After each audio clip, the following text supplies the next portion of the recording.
Morning students, welcome to international online classes. Students, आज जो हम हिंदी का चैप्टर स्टार्ट करने जा रहे हैं उसका फर्स्ट पार्ट हम पढ़ चुके हैं, जो हमारा चैप्टर 4 का था किस्मत का खेल, जिसमें हमने पढ़ा था कि रशीद अपने चाचा के घर गया हुआ है घूमने के लिए। वहाँ पर ईद का मेला लगता है। वह अपने चाचा और घर का जो नौकर है उसके साथ में, शकील है उसका नाम, उसके साथ में मेला घूमने के लिए जाते हैं। चाचा को अपने करीबी मित्र मिल जाते हैं। चाचा उससे बातचीत करने लग जाते हैं और कहते हैं कि जब तक मैं ना आऊँ तुम लोग यहीं रहना। लेकिन शकील और रशीद दोनों ही उस मेले का भ्रमण करने लग जाते हैं। घूमते घूमते वह एक दुकान पर जाते हैं जहाँ पर खेल चल रहा था, और वो खेल था किस्मत का खेल। किस्मत का खेल में रशीद क्या देखता है, क्या समझता है, किस तरीके से उस खेल को खेला जाता है, हमने थोड़ा सा पढ़ा था कि वहाँ पर 10 रुपये में 6 तस्तरियाँ उठाने को दी जाती है। उन 6 तस्तरियों के नंबर को आपस में जोड़ा जाता है और जो संख्या आती है वही इनाम दिया जाता है। तो स्टार्ट करते हैं हम हमारा पार्ट सेकंड, चैप्टर नंबर 4, किस्मत का खेल।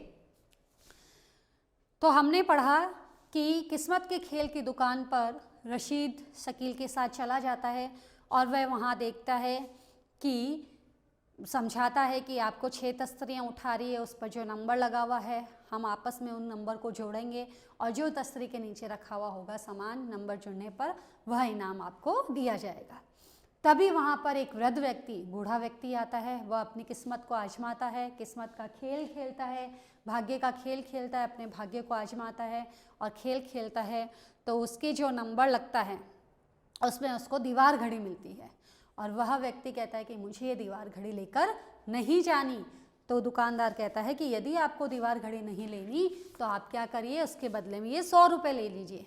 तो दुकानदार उस व्यक्ति को, वृद्ध व्यक्ति को 100 रुपये दे देता है और क्या करता है, दीवार घड़ी खुद रख लेता है। व्यक्ति बड़ा खुशी होकर अपने घर की ओर लौट जाता है। इस बात को देखकर वहाँ पर एक दूसरा और लड़का आता है, वह भी अपने भाग्य को आजमाता है। तो इसके बाद एक लड़के ने अपना भाग्य आजमाया। वह लड़का मुझसे कुछ बड़ा था। ये बात कौन कह रहा है? ये बात कह रहा है रशीद कि अब एक लड़का भाग्य आजमाने के लिए आया है और वह जो रशीद है उसकी उम्र से थोड़ा ही बड़ा है। उसने भी 10 रुपये जो है दुकानदार को दिए और 10 रुपये के बदले में 6 तस्तरियाँ उसने उस मेज पर से उठाई। नंबर जोड़े तो उन नंबर का योग निकला 9। उसमें से उसे इनाम के रूप में एक कंघा मिला।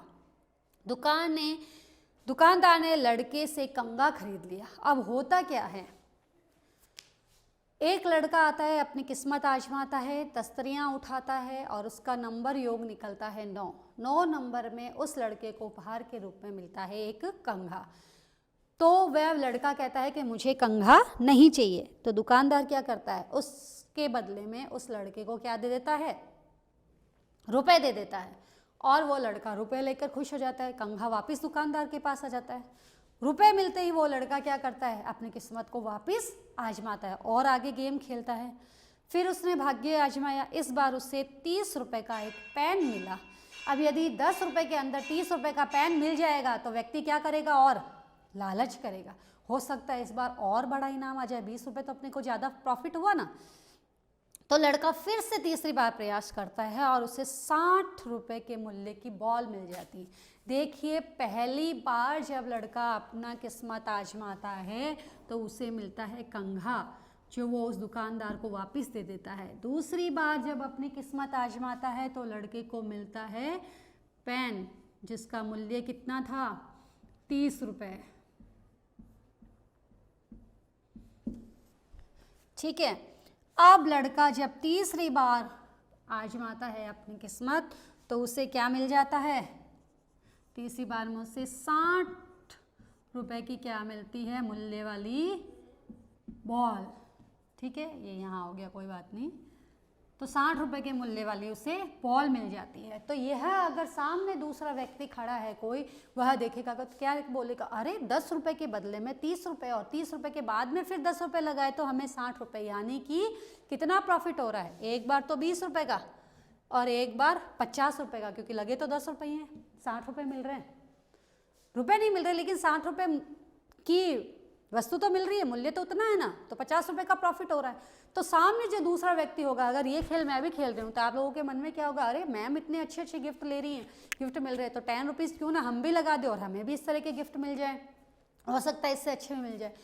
तो शकील के मन में भी यह क्या होता है, उत्सुकता बढ़ती जा रही है। लेकिन वो जो लड़का है वो क्या करता है, फिर चौथी बार प्रयास करता है और फिर से अपना भाग्य आजमाता है और उसे क्या मिल जाता है, 250 रुपये का टेबल लैंप।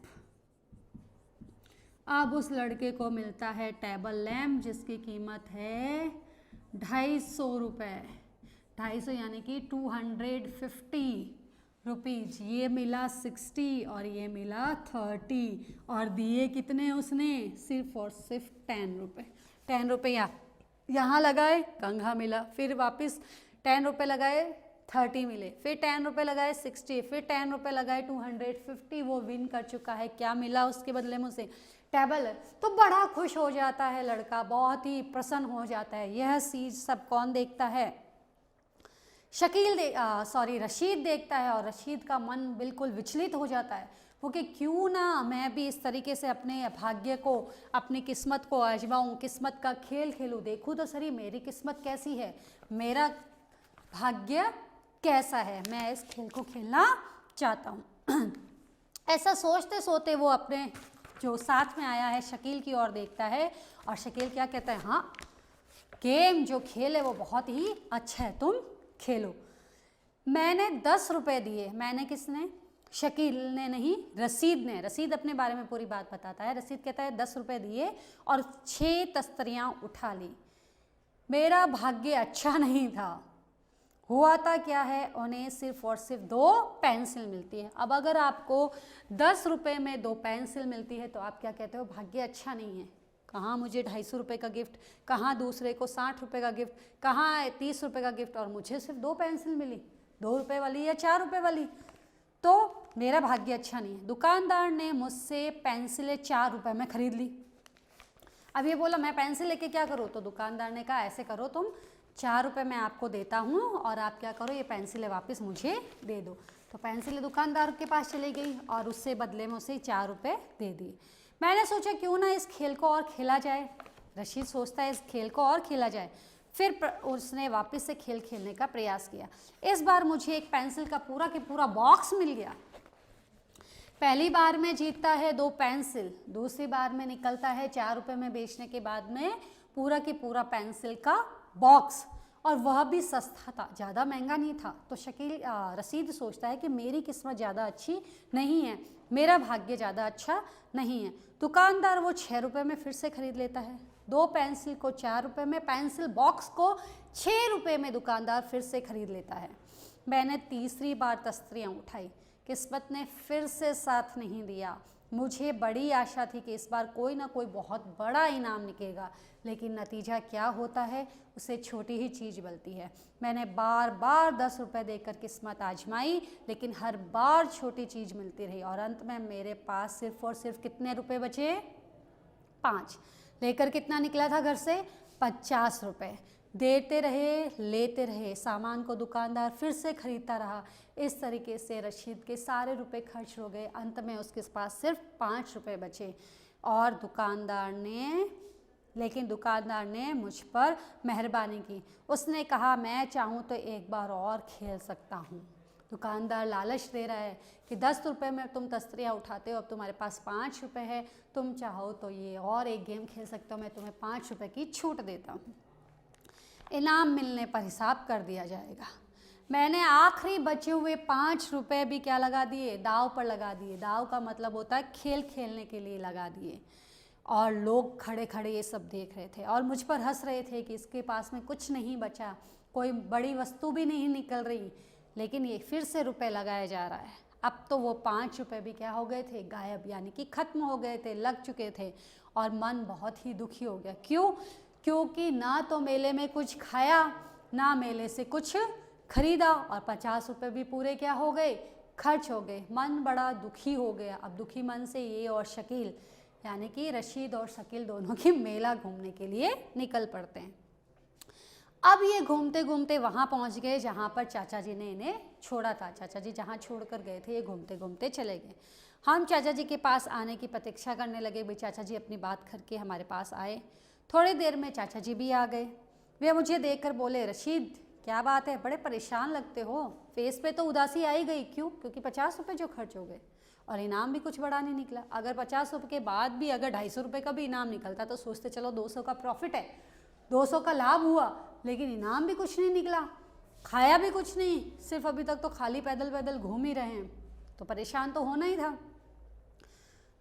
तो शकील ने उन्हें सारी बात बता दी कि कैसे इन्होंने अपनी किस्मत आजमाने का गेम खेला और किस तरीके से ये बार बार हारते गए और आखिर में इनके पास जो 5 रुपये बचे थे वो भी इन्होंने दाव पर लगा दिए। फिर मुस्कुराए और आकर उसकी पीठ को थपथपाया। पीठ पर थपथपाना मतलब इस तरीके से हाथ देना, पीठ पे थपथपाया। वे मुझे एक दुकान पर ले गए और एक सुंदर छाता दिला दिया। उन्होंने कुछ बिस्किट्स, मिठाइयाँ और बहुत सारी चीज़ें दिलाई। किसने दिलाई? चाचा ने। उसके बाद मेले से हम घर की ओर चले गए। जब हम घर आ रहे थे तो चाचा जी ने बताया कि किस्मत के खेल वाले दुकानदार ने तुम्हें मूर्ख बनाया है, तुम्हें मूर्ख बनाया। यदि आपसे ये कहा जाए कि दुकानदार ने आपको मूर्ख बनाया है तो आप क्या, मैं भी इस बात पे विश्वास नहीं करूँगी। क्यों? क्योंकि मैं कहूँगी कि 6 तस्तरियाँ मेरे सामने थी, मुझे उठानी थी। जो उसका नंबर का योग था वो योग से मुझे उसका सामान उपहार मिलना था। मैंने सब कुछ अपनी आंखों के सामने किया, तो दुकानदार ने मुझे मूर्ख कैसे बनाया? तो देखते चाचा जी कैसे समझाते हैं। नहीं चाचा जी, मेरा दुर्भाग्य था, मेरी किस्मत क्या नहीं थी, अच्छी नहीं थी, वो तो किस्मत का खेल था। मेरा भाग्य अच्छा नहीं था, मेरी किस्मत अच्छी नहीं थी, इसलिए मुझे कुछ नहीं मिला। तो चाचा जी ने कहा, नहीं बेटा, इसमें अच्छे और बुरे भाग्य की कोई बात नहीं होती। चाचा जी ने कहा। मैंने कहा, लेकिन चाचा जी ने बताया कि मैंने खुद देखा था कि एक बूढ़े आदमी को इनाम में घड़ी मिली तो एक लड़के को 2-3 कीमती चीज़ें। ये बात कौन कह रहा है? ये रशीद कह रहा है कि चाचा जी मैंने अपनी आंखों से देखा, एक लड़का 2-3 बड़ी बड़ी चीज़ें गिफ्ट में लेके गया, इनाम में लेके गए, और एक वृद्ध व्यक्ति तो दीवार की घड़ी भी लेके गए। तो उन्हें नहीं लेनी थी, इसलिए वो 100 रुपये नगद उपहार ले गए। तो ऐसा कैसे हो सकता है? तो चाचा जी ने मुस्कुराते हुए कहा कि बेटा तुम नहीं जानते, वे सभी दुकानदार के आदमी थे। दुकानदार के आदमी का मतलब आप समझ गए? होता क्या है कि ये दुकानदार है, सपोज करिए ये व्यक्ति दुकानदार है, ये क्या करता है, अपने ही आदमियों को यहाँ खड़ा कर देता है, ठीक है, और कहता है कि ये जो दूसरे व्यक्ति हैं, जो अनजान व्यक्ति है, उन्हें मैं लुभाने के लिए कहूँगा, लेकिन वो ऐसे नहीं आएंगे जब तक वो किसी बड़े व्यक्ति को इनाम ले जाते हुए नहीं देखेंगे। तो वो दुकानदार क्या करता है, अपने ही आदमियों को कहता है कि तुम आओ और खेल खेलो। तो पहला नंबर आया वो बूढ़ा व्यक्ति, वो भी इस दुकानदार का आदमी था। दुकानदार ने उसको क्या किया, 100 रुपये दे दिए और दीवार घड़ी खुद के पास रख ली। अब क्या होगा, जब ये रात को घर जाएंगे तो वो दुकानदार वाला व्यक्ति इसको वापस सामान दे देगा। दूसरा जो वह लड़का खेलने आया, वह भी 4 चीज़ें वस्तुएं खरीद के गया, वो भी किसका आदमी था, इस दुकानदार का आदमी था। लेकिन वो क्या करते हैं, दूसरों को लालच देने के लिए, दूसरों को दिखाने के लिए, अपना सामान बेचने के लिए वो क्या करते हैं, अपने ही लोगों को बोलते हैं कि तुम आओ वस्तुएं खरीदो, तुम आओ सामान खरीदो, तुम आओ ऐसा खेल खेलो, ताकि दूसरे लोग भी आए और हमें पैसे मिले। तो यही बात चाचा जी समझा रहे हैं। तो वे कहते हैं कि तुम्हें ललचाने के लिए ऐसी चाल चली गई थी, उन्हें अच्छी चीज़ें मिलते देखकर तुमने क्या किया, अपने 50 रुपये लगा दिए, तुम्हारे मन में लालच आ गया। दुकानदार को सिर्फ और सिर्फ तुम्हारे पैसे लेने थे, दुकानदार ने तुम्हारे 50 रुपये लगा दिए, और जब तुम्हारा नंबर आया तो तुम्हें क्या मिला, सिर्फ पेंसिल या पेंसिल का बॉक्स। वो भी दुकानदार ने क्या किया, अब वापस खरीद लिया और तुम्हारे पास पैसे कम बचे। तो इन सब बातों को अब तुम भूल जाओ और किसी से भी अपनी मूर्खता का जिक्र मत करना कि किस तरीके से उन्होंने आपको क्या बना दिया, मूर्ख बना दिया। अपने ही व्यक्तियों को सामान बेचा, उन्हीं से खेल खिलाया और आपके 50 रुपये खर्च भी हो गए, आपने कुछ खाया भी नहीं, और आप सब ये समझने लगे कि ये हमारा किसका खेल था, किस्मत का खेल था। हमारी किस्मत अच्छी नहीं है, हमारा भाग्य अच्छा नहीं है, उसकी किस्मत तो बहुत अच्छी है, उसे ये इनाम मिला है, उसे उपहार मिला है, और हमारी किस्मत अच्छी नहीं है। और हम क्या करते हैं, अपनी किस्मत को कोसने लग जाते हैं, जो बहुत ही गलत तरीका है। तो हमें अपनी किस्मत को नहीं कोसना चाहिए, किस्मत का खेल नहीं होता। लोग हमें सिर्फ और सिर्फ लालच देकर, हमारी मनसा को भांपकर पैसे कमाने के लिए इस तरीके के खेल हमसे खिलाया करते हैं। तो स्टूडेंट्स, आपको चैप्टर अच्छे से समझ में आ गया होगा। अब करेंगे हम इसके क्वेश्चन आंसर। तो आप लोगों के क्वेश्चन आंसर के फटाफट आंसर देने हैं और करेक्ट आंसर आपको तैयार रखना है। Okay, thank you students.